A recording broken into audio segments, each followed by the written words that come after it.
Yellandu municipal ఎన్నికల్లో ఎవరైతే అభివృద్ధి చేయడమే లక్ష్యంగా నిజాయితీగా పనిచేస్తారనుకుంటారో వారిని గెలిపిద్దామని బీసీ జేఏసీ రాష్ట్ర కన్వీనర్ మడతా వెంకట్ గౌడ్ తెలిపారు. ఇల్లందులో నిర్వహించిన సమావేశంలో మాట్లాడుతూ ఇల్లంతా మున్సిపల్ ఎన్నికల్లో రాజకీయాలకు అతీతంగా బీసీ, ఎస్సీ, ఎస్టీ, మైనారిటీ వర్గాల్లో ప్రజల మద్దతు కలిగిన మంచి అభ్యర్థులను గెలిపిద్దామని పిలుపునిచ్చారు. ఈ నెల 23వ తేదీ నుంచి 4 రోజుల పాటు ఇల్లందు పట్టణంలో పర్యటిస్తూ యువత, విద్యార్థి, మేధావుల సలహాలు, సూచనలు స్వీకరిస్తామన్నారు. నీతి నిజాయితీగా పనిచేసేవారు, అభివృద్ధిని కాంక్షించేవారు, ప్రశ్నించే వ్యక్తిత్వం ఉన్నవారికి కొత్త తరానికి అవకాశం ఇద్దామన్నారు.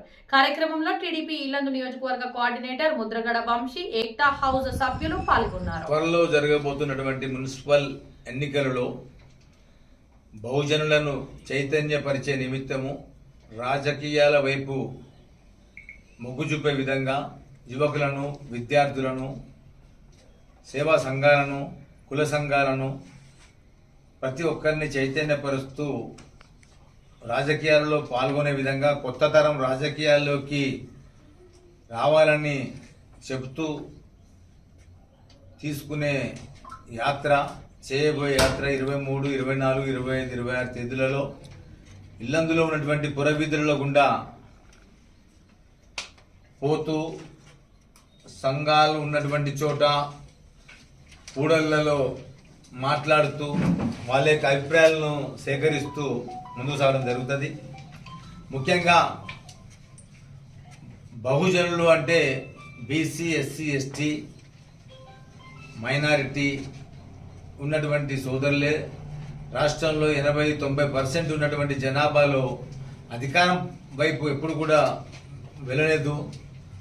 కేవలం వార్డు కౌన్సిలర్లు లేకపోతే వార్డు మెంబర్లుగా మిగిలిపోతున్నటువంటి తరుణంలో గత అనేక సంవత్సరాలుగా జరుగుతున్నటువంటి బీసీ రిజర్వేషన్లు కావచ్చు, బీసీ పోరాటాలు కావచ్చు, అనేకంగా ఒకరి తర్వాత ఒకటి చేస్తున్నటువంటి దశలో ఒక్కొక్కటి సాధించుకుంటూ మెట్టు ఎక్కుతూ ఎదిగినటువంటి సందర్భంగా ఇవాళ ప్రత్యేకించి రాష్ట్రంలో ఎవరి నోట విన్నా, ఎవరి పాట విన్నా, ఏ నలుగురు మధ్యలో కూడా బీసీ నినాదం, బహుజనుల నినాదం, బీసీ, ఎస్సీ, ఎస్టీ, మైనారిటీల నినాదం.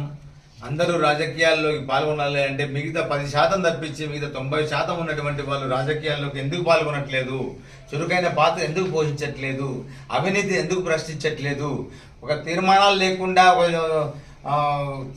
ఖర్చు పెడితే అడిగే నాదులు లేడు. 24 మంది ఉన్నటువంటి సభ్యుల్లో 4గురితోనో 6గురితోనో సమావేశాలు ఏర్పాటు చేసుకొని మమ అనిపించుకొని బిల్లులు పెట్టుకున్నటువంటి సందర్భం కూడా ఉంది. ప్రశ్నించే నాయకత్వం వస్తే గతాన్ని మొత్తం వెనక్కి తీస్తారనే భయం కూడా ఉంది. ఎవరైనా పరిపాలించేటోళ్ళు, ప్రజల వైపు ఉండేటోళ్ళు కష్టపడి ముందుకు సాగుతారు. మనకే రెస్టులు, మనకే గెస్ట్ హౌస్లు కావాలనుకుంటే ఇంక బయట ఎవడు వస్తాడు? కాబట్టి ఇక్కడ ఉన్నది కాకుండా దరిదాపు సగం యాత్రలు గోవా ట్రిప్పులతోనే జరిగిపోయింది, హైదరాబాద్ ట్రిప్పులతోనే జరిగిపోయింది, అవిశ్వాసం పేరుతో జరిగిపోయింది. కాబట్టి ప్రజలు ఎవరైతే ఇల్లందు అభివృద్ధిని కాంక్షించి ఎన్నికల్లో నిలిపేందుకు ముందుకు తీసుకెళ్తారో, వాళ్ళు ఎవరైతే గెలిపించడానికి ప్రయత్నం చేస్తారో వాళ్ళ నిర్ణయానికి వ్యతిరేకంగా కనుక పనిచేస్తే మాత్రం ఖచ్చితంగా తగిన బుద్ధి చెప్తారు. వాళ్ళు ఏ విధమైన లక్ష్యంతో ఎవరిని చైర్మన్ గా చేయాలని మిమ్మల్ని గెలిపించిండ్లు, ఎవరిని వైస్ చైర్మన్ గా గెలవాలని గెలిపించిండ్లు, ఎవరి నాయకత్వంలో పనిచేస్తే ఇల్లందు ప్రాంతం అభివృద్ధి చెందుతుందని చెప్పిండ్లు, అందుకు అనుకూలంగా నడుచుకోకపోతే గెలిపించిన చేతులే, ఓటు వేసిన చేతులే గల్లా బట్టి నిలదీసి అడిగే రోజులు వస్తాయి. బహుజనులు ఏదైతే చైతన్యవంతులై రాజకీయాన్ని ప్రశ్నించే విధంగా ముందుకు పోయినప్పుడు ఖచ్చితంగా వాళ్ళ వెంటే ఉంటాము. ఏ పార్టీలో ఉన్నా ఒక మంచి నాయకుడిని గెలిపించండి. ఓ పార్టీలో స్వార్థపరుడు, స్వార్థ చింతన కలిగిన వ్యక్తులు ఉంటే ఖచ్చితంగా ఆదిలోనే తుంచేయండి. వాళ్ళను గెలిపించుకుంటే మనకు నష్టం వాటిల్లుతుంది. ఆదిలోనే వాళ్ళని తుంచేస్తే మనకు లాభపడతాము. వాళ్ళని కింది స్థాయిలో తుంచినప్పుడు ఇంకా వేరే వాళ్ళు గెలుస్తారు. ఎవరు ఇల్లందు మున్సిపాలిటీకి అభివృద్ధి నిరోధకులుగా ఉన్నటువంటి వాళ్ళను మనం ప్రోత్సహించి కౌన్సిల్లోకి పంపిస్తే దాని యొక్క పరిణామాలు మనకు, మన బిడ్డలకు, మన యొక్క ముందు తరానికి వహిస్తుంది. కాబట్టి మనకు ఓటు హక్కు ఉంది. ఓటు హక్కును వినియోగించుకుందాము. మంచి వ్యక్తిని అధికారంలోకి తీసుకొద్దాము, ప్రశ్నించే వ్యక్తిని తీసుకొద్దాము, మన గురించి ఆలోచించే వ్యక్తిని తీసుకొద్దాము అనే విధంగా ముందుకు పోవాలి తప్పించేసి వీడు ఇవాళ బిర్యానీ తినిపిస్తాడు, రేపు మందా ఇప్పిస్తాడు, వెళ్ళి ఇంకోటి ఇప్పిస్తాడు అంటే ఈ 2-3 రోజుల వ్యవధిలోనే అయిపోతుంది.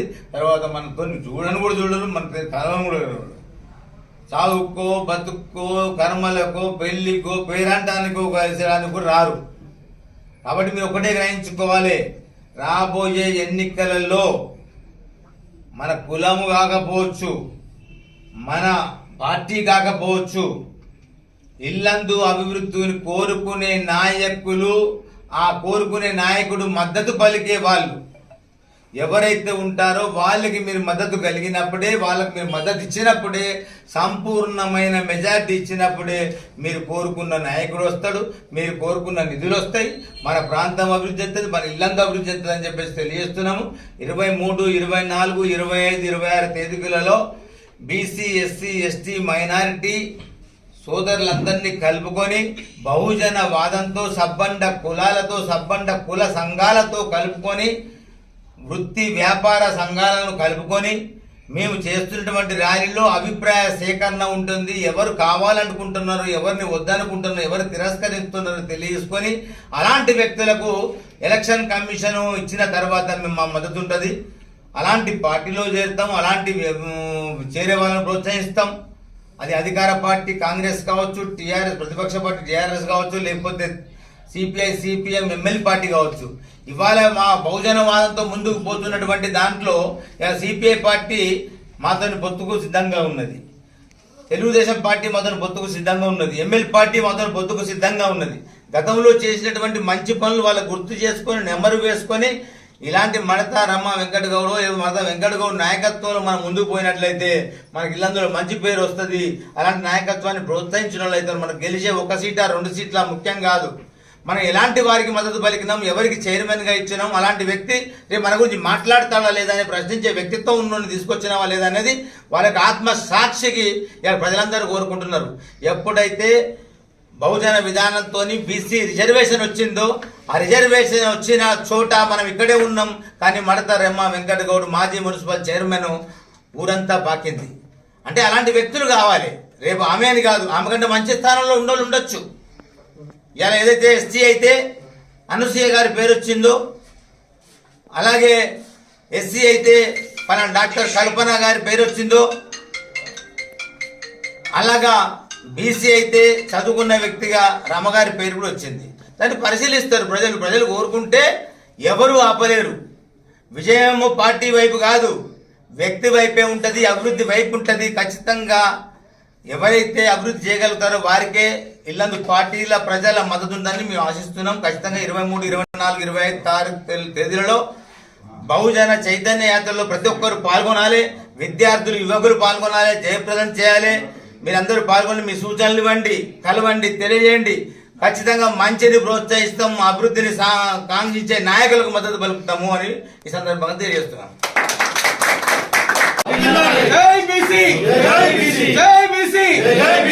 మడతా వెంకటగౌడ నాయకత్వం, మడతా వెంకటగౌడ నాయకత్వం.